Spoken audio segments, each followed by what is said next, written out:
welcome to Striveandshine Cricket Academy's YouTube channel.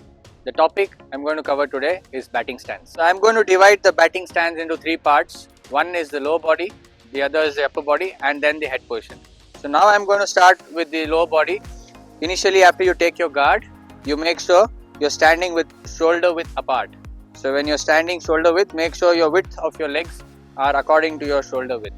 And then once you place your leg shoulder width apart, make sure that your front foot is not crossing the back foot. Either ideally have it in the same line or have it slightly inside, that's also fine. But you make sure that you're not standing with the front leg crossing over the back leg.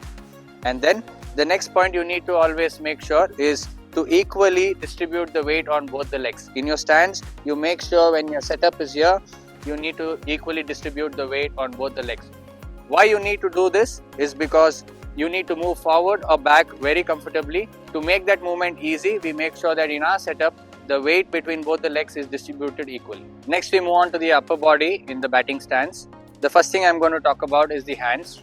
And we need to focus here. I would rather prefer to have your hands closer to your back hip. So that is in line with the back lift. When you take your setup and then you take your hands, my hands are in line with the back hip. The next thing you need to focus on is have your front shoulder facing the bowler. So always in the setup, to get our alignment and the position really good to watch the ball well, we need to make sure that front shoulder is facing the bowler on the other side. Now we move on to the third part, which is the head position, which is very important in our batting stance. Prefer to keep your head closer to the front shoulder. That is, the focus point would be the chin to be closer to the front shoulder. The main reason for us to be doing that is to keep our head quite still and then the eyes level. So what we need to focus on is to keep the eyes level in line. So not tilt away with the eyes or not keep too down. So you need to be able to watch the release of the ball really well.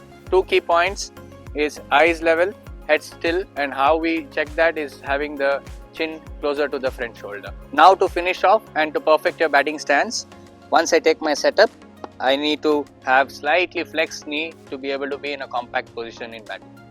If this video helped you, kindly don't forget to like, share and subscribe to our channel. I would request you to suggest us more topics that you want us to cover by commenting below. If you haven't watched our previous video on leg spin grip, kindly watch it on the link given above. See you in the next video.